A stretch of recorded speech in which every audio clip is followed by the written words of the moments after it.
Chicago Bulls offseason news, rumors, trades, and free agent signings. So it's just been announced that the Bulls have signed guard Goran Dragic to a one-year, $2.7 million deal, adding even more backcourt depth in addition to the moves that we've already made this offseason, starting off by drafting Dalen Terry with the 18th overall pick in the NBA draft, signing Andre Drummond to a 2-year deal, that first second year being a player option, re-signing Zach LaVine to the 5-year max deal of 5 years, $215.16 million, surprisingly re-signing Derrick Jones Jr. to a 2-year deal with that second year being a player option, and now adding Goran Dragic to the Bulls lineup or Bulls roster as more backcourt depth. So what does this mean?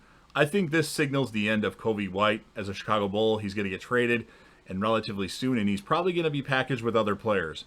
Probably Tony Bradley, Javonte Green, or both, and Portland's 2020, whatever year. If Portland doesn't end up in the lottery, it would be their first round pick in 2023. I think that's going to be a trade package because we need to open up some roster spots. Now, we need some three-point shooting, and we need some rim protection. Now, Goran Dragic used to be a really good three-point shooter, but last year he was under 30%. Keep in mind, he played the second half of the year because he was bought up on the Nets, who I wanted the Bulls to get Goran Dragic, actually, because of the Lonzo Ball injury situation, but they didn't get him. And the Nets were kind of walking wounded. They didn't have James Harden. Ben Simmons, of course, didn't play at all. Kevin Durant was hurt for periods of that time. Kyrie Irving wasn't vaccinated. Now, I don't remember when Kyrie Irving started playing more minutes, but he was only allowed to play the games, the road games. So the Nets didn't have much as far as offense on the team, and maybe that's why Goran Dragic's numbers weren't that great.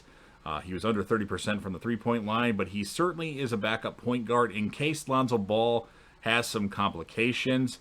But I do expect Coby White to be traded, most likely along with Javonte Green, Tony Bradley, either one of those or both, possibly even Ayo Dosunmu, because he's up for a new contract next year, and I don't know if we'll be able to pay him, depending on what he wants. So now I have read that we still have our $5 million trade exception from the Daniel Tice deal that expires on July 7th.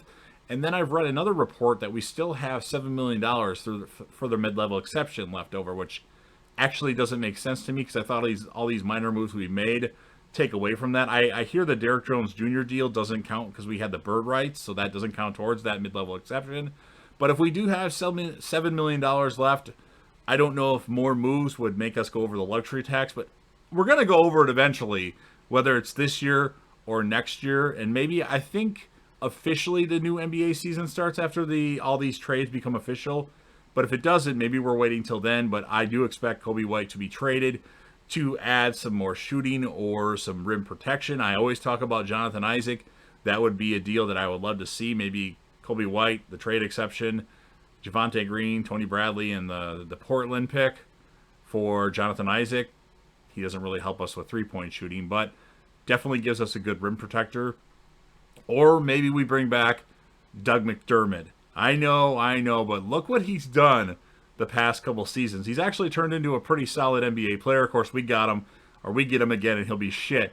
But his three-point percentage and his field goal percentage are pretty fucking awesome. And I actually would like to have Doug McDermott back on the Bulls because he would give us some scoring and some more consistent scoring. Coby White is a good player, but he either has a really good game or a really bad game. There's no consistency. If he just kept doing mediocre games, close to 10 points a game, that would be great in a 3 or 2 a game, but he's rather inconsistent, and I think now's the time to move on for him. We have to think that maybe Lonzo Ball his recovery isn't going as good as planned, and that might be why we signed Goran Dragic to add some more depth to us, and maybe we trade Ayo Dosunmu. You never know. Like I mentioned before, he is up for a new deal after this coming season's over with, and maybe we're getting as much value as we can because he had a pretty awesome rookie season. And I don't know what kind of deal he wants, but if he wants a lot of money, well, I don't think he's worth that much. Maybe like a 3-year, at this point, like $15 million deal. That's probably where I would stick with Ayo at the moment. So let me know your thoughts in the comment section of players that you think the Bulls will get. I really hope that we don't trade for John Collins because that just wouldn't really help us that much.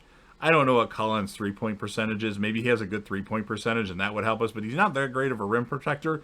He gets rebounds, but I don't know. I'm not a big fan of John Collins. That wouldn't make sense because we already have Patrick Williams and DeMar DeRozan, unless we trade one of those two, which that would really open some things up. So let me know what your thoughts are in the comment section. Of course, if you're a Bulls fan, definitely make sure that you smash that like button. And since you're watching the video anyway, you really should consider subscribing to the channel, join the team, show your support, and be a part of something special. And JDev will return.